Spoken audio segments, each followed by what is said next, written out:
Media recognition from Bloomberg, Reuters, recycling trade publications. Patented process for 100% recovery of critical metals, including cobalt, lithium, nickel, manganese, aluminum. American Manganese is focused on recycling lithium-ion batteries for electric vehicles. American Manganese trades on the TSX Venture, AMY, the US, AMYZF, and Frankfurt 2AM. For more information, visit AmericanManganeseInc.com or phone me, Larry Ray, at 778-574-4444.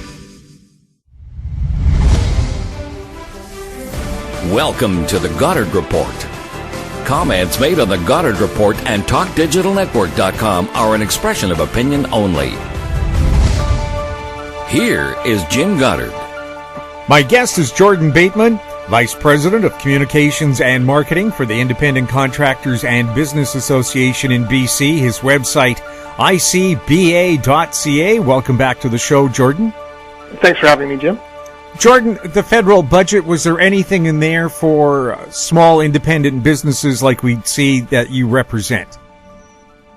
Oh, if there was, it wasn't much. And here's the problem with federal budgets.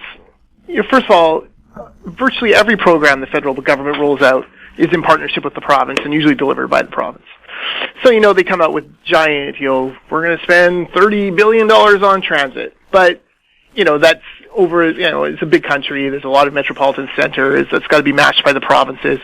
So it takes a while to actually see the impact of those. Now, they did their best to try to keep the kind of short-term, business help programs in place as people try to navigate through this last wave of COVID. Hopefully, God willing, the last wave of COVID.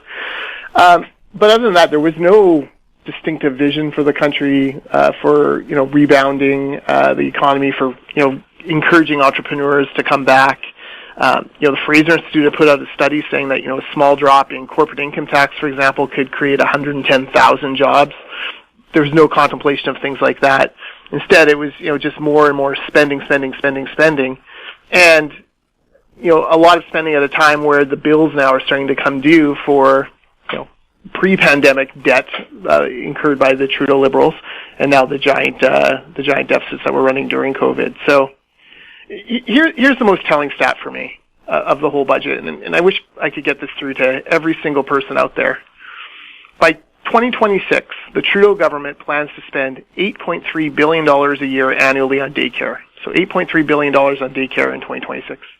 They'll be spending $39 billion that year on debt interest payments. 5 times more to pay for the debt than they're actually going to be paying for daycare. And you can say, oh, well, Jordan, that's because of COVID and, they had to run this, $300 billion debt, blah, blah, blah. Well, no, long before COVID arrived on our shores, the Trudeau government was racking up debt, putting things on the credit card for future generations to pay off. They, we're headed towards $1.5 trillion debt thanks to these guys. Justin Trudeau has incurred more debt than every other prime minister in Canadian history put together. That, a huge chunk of that happened pre-COVID. And what it meant was when we got to COVID, we did not have the fiscal resources necessary in order to mitigate a lot of this pain. So think about that in 2026 when you're spending 5 times more in interest payments on debt than you're actually spending on daycare, the National Child Care Program that got so much press on Monday. Well, it was the other Trudeau Prime Minister. Canada used to borrow from itself to pay for things. So when it paid interest on the debt, it was actually paying itself. Then back in the 70s, they changed it and they started borrowing privately. That probably was a big mistake in itself. What? Sure. Look, yes, there's 2 things, who you're borrowing from, but, it frustrates me that the Trudeau government had no self-control in the first few years of its mandate to at least try to pretend to balance the budget. Remember, the bad budget was going to balance itself. We need to lead from the heart outwards. Just nonsense, fluffy, useless things like that. And now, of course, we're going to be paying for it. It's crazy. People need to take a step back and think about that, right? $30 billion we're going to spend over 5 years on this national child care system. $30 billion over 5 years. Over that same time, we're going to spend $150 billion on debt. Debt servicing, it's crazy. You would never run a business like this. You would never run your household like this. And yet, the Trudeau government just gets pats on the back and off they go, borrow more money. I also don't believe the child care thing will come in. This is something that federal parties have been promising for 50 years. Hasn't happened yet. They have to partner up 50-50 with the provinces. A lot of provinces, especially the ones with conservative governments, are philosophically against this. So they're never going to get a national program going just because the provincial governments are against it. Well, it's not even if they're against it. They may just not have the money. Every provincial government is also running massive deficits. Newfoundland. Newfoundland was basically bankrupt if the federal government hadn't given them more money. And you think they have money to spend on childcare? No, they're struggling under their own debt. The BC budget came out a day later. Very modest spending on childcare for a government that claims it wants $10 a day daycare for everyone. It's not even a philosophical issue. It's like a money issue. Money doesn't grow on trees except if you're Justin Trudeau. We'll have more with Jordan Bateman right after this. Bateman Resources Limited is a gold exploration company with significant projects in British Columbia and the Yukon. Trading on the TSX Venture Exchange, symbol ABN, and the OTCQB, symbol ABNAF. Surrounded by world-class gold deposits and mines, Bateman's 23,000 hectares Forest Kerr Gold Project is located in the heart of the Golden Triangle in northwestern BC. For more information, visit us at batemanresources.com. Welcome back. We're speaking with Jordan Bateman. Jordan, you were in the lockup, I believe, for the BC provincial budget, so you got to go through all the documents before they were officially released. What caught your eye? First of all, anything in there that really will help British Columbians recover from this economic crisis? Again, a lack of a coherent plan for rebuilding the economy. That was really my takeaway from it. Yeah, there are little programs here or there, and they're going to extend certain benefits. But by and large, the provincial government has done very little comparative to the federal government in helping businesses and individuals through. I think something like, I'd bet it's 90 cents of every dollar of help that's gone to people in BC has come from federal government coffers rather than from provincial coffers. There's a number of things in here that frustrate me. We were just talking about balanced budgets federally. There's no balanced budgets planned for what they say 7 to 9 years. Although even that has an asterisk. They claim it's too early to forecast a specific timeline. That's a concern, obviously. There's a number of infrastructure projects that were left out. Debt has swollen or is going to swell to a GDP to debt ratio of 30%, which is twice as high as it was, 3 years ago. There's a lot of indicators going the wrong way, but here is the most frustrating indicator for me. In a province where all we talked about pre-COVID was affordability, especially as related to housing, we have seen the complete opposite happen. The NDP have done nothing to make housing more affordable. Housing starts are plunging in British Columbia and are projected to continue to plunge, so we're not even getting any supply into the market. And the NDP very happily just keep collecting the property transfer tax and use that to kind of wipe away a third or so of the deficit that they had incurred last year. They have no plan for making life more affordable. Their claims about making life more affordable are things that they did 4 years ago, like wiping out the portmantles. They're proving to be, much like they were on the opioid addiction issue, they're proving to be complete hypocrites when it comes to affordability, criticizing previous governments, but not doing anything to actually make life more affordable for people today. Well, I find it surprising, shocking, and stunning when Canada is recording as a nation a record number of housing starts. BC is going down. How is that explainable? You'd think developers would be screaming, give us permits, give us rezoning. People are demanding, and they want single-family detached homes, something with a backyard where the kids can play. Oh, for sure BC wants, the average person wants more housing options. BC housing starts, just so you have the stat, they dropped 16% last year. They're projected to drop another 9% this year, another 3% in 2022, and another 1% in 2023. So basically we're in year 2 of a 5-year cycle of housing start drops, to the point where, people are coming here through immigration. People are growing up. Millennials are looking to buy homes. There's family dynamics. If you have a family that divorces, one home you suddenly need two homes. Like, there's all these dynamics and pressure on, the need for more housing, and government's doing less and less, and seems wholly uninterested in pushing city halls to do more.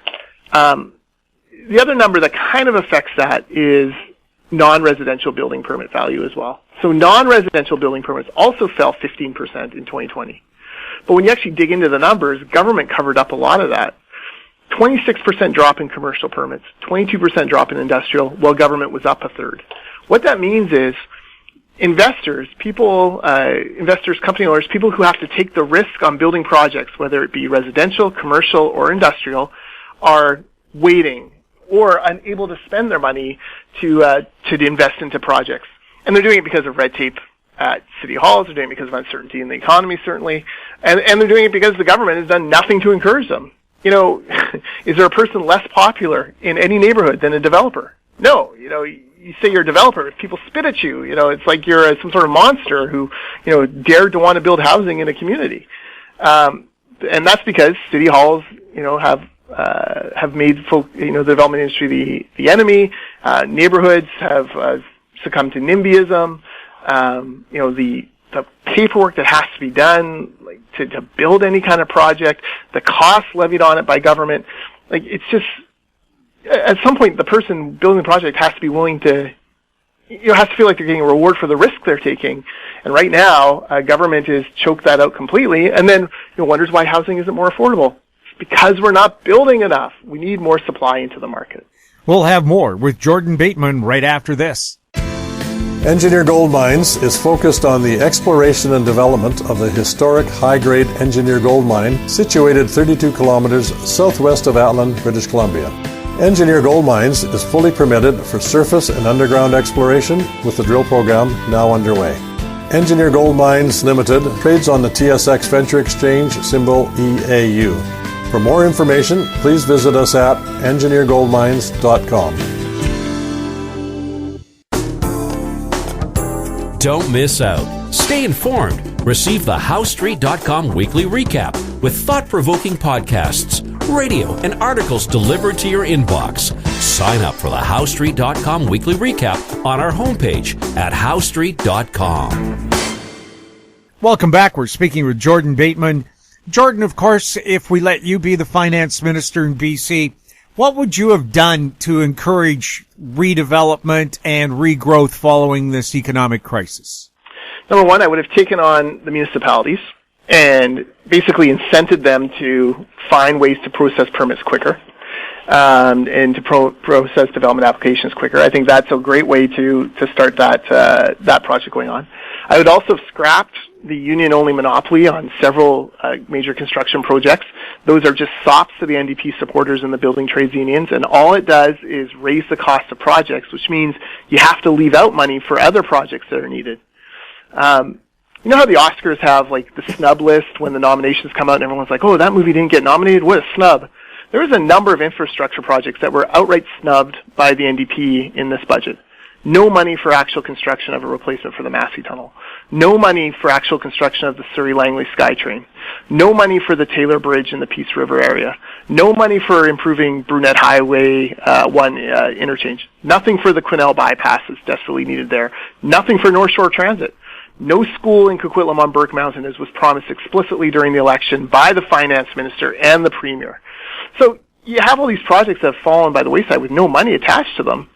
You know, if you weren't overspending by hundreds and hundreds and hundreds of millions of dollars on the Patello Bridge, the Broadway Subway, Highway 1 improvements in eastern BC, you could afford some of these projects. You could get them going and create more jobs, more economic return. Taylor Bridge is especially galling for me. This is a bridge that connects the North Peace with the South Peace regions over the Peace River in northeast BC. This is oil and gas country for British Columbia. This is a very important connection between communities and also commercially. If that bridge, which is 60 years old and, you know, in desperate need of replacement, if that bridge falls into the river tomorrow, you were talking about a 2.5-hour detour to get around it. This is a core issue. That region is booming right now with natural gas in a way that was unexpected by the previous budget. In fact, the previous budget had expected natural gas prices to be about 74 cents. It's up to $1.50. It generated about an extra $150 million in royalties, unexpected royalties for the BC government. Do you think they reinvested that into that community, the community that is generating all of that revenue? No, they did not. Instead, they put it into the pockets of their friends in the building trades unions on, the Patello Bridge, a bridge where, these folks working oil and gas in Northeast BC will never see and never use.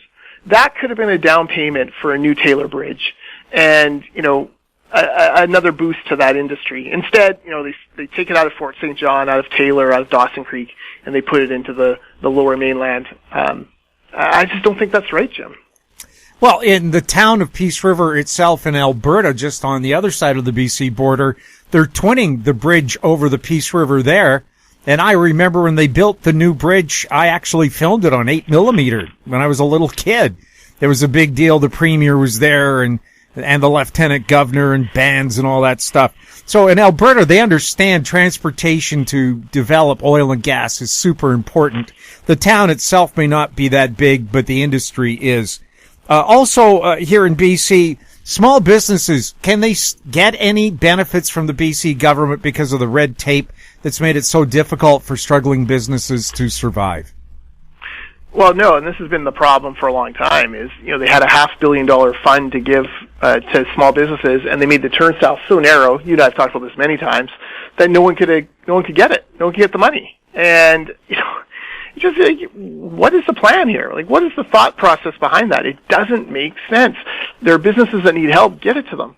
If you're a young business, a fairly new business, if you were unlucky enough to start your business in January 2020, there's no help whatsoever. You were going to chase away a whole generation of entrepreneurs. That's terrifying for the future, especially given the fact we need entrepreneurs to come grow the economy and help us get the heck out of this debt that we've incurred. All of those things need to be done. So, yeah, super frustrating. I don't understand the lack of a strategy here. Listen, when the NDP is bragging that, the big affordability measure for the average Joe is, they're going to give kids under 12 free transit. That's great. That is not a huge affordability issue for 97% of families probably in British Columbia. Like, that was not a significant help. They really turned their backs on entrepreneurs and on small business and should have done more. Jordan, thank you so much for chatting with us. Thanks for having me. My guest has been Jordan Bateman, Vice President of Communications and Marketing for the Independent Contractors and Business Association. His website, icba.ca. If you have any questions for Jordan or any of our other guests, you can send them to info@howstreet.com.